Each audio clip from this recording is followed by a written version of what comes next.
Hej og velkommen til vores lille video om Ansovs vækstmatrice.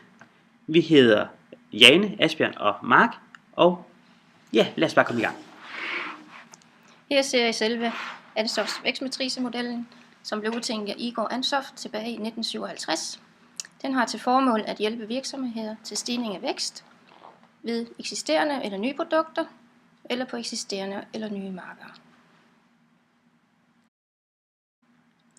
Ved markedspenetrering arbejder virksomheden ud fra eksisterende produkt og et eksisterende marked. Der bliver skabt vækst ved at markedsføre mere, og derved er der flere, der køber produktet. Vi har valgt denne reklame for Carlsberg, hvor de brander sig selv ved et eksisterende produkt på et eksisterende marked.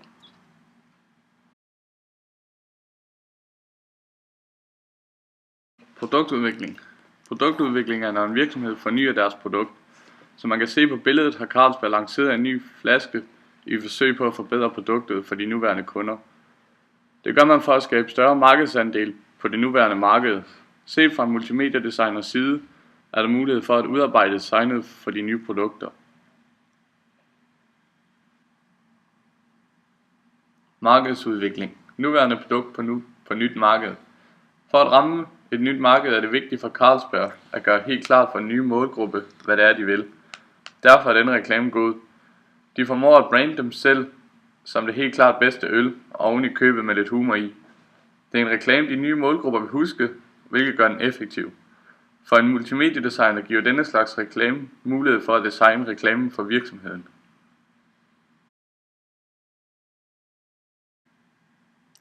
Ved diversifikation er der to udgaver. Der er koncentrisk og konglomerat.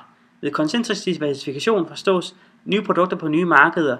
I det her tilfælde Carlsberg, som er valgt at gå i en ny retning og lancere Somersby, som henvender sig til kvinder og folk eller mænd, der ikke kan lide øl.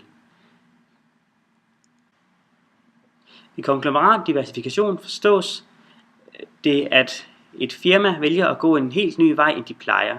Her har vi et eksempel ved Jysk, hvor de på et tidspunkt valgte at tilbyde rejser, samtidig med at de også solgte sengetøj.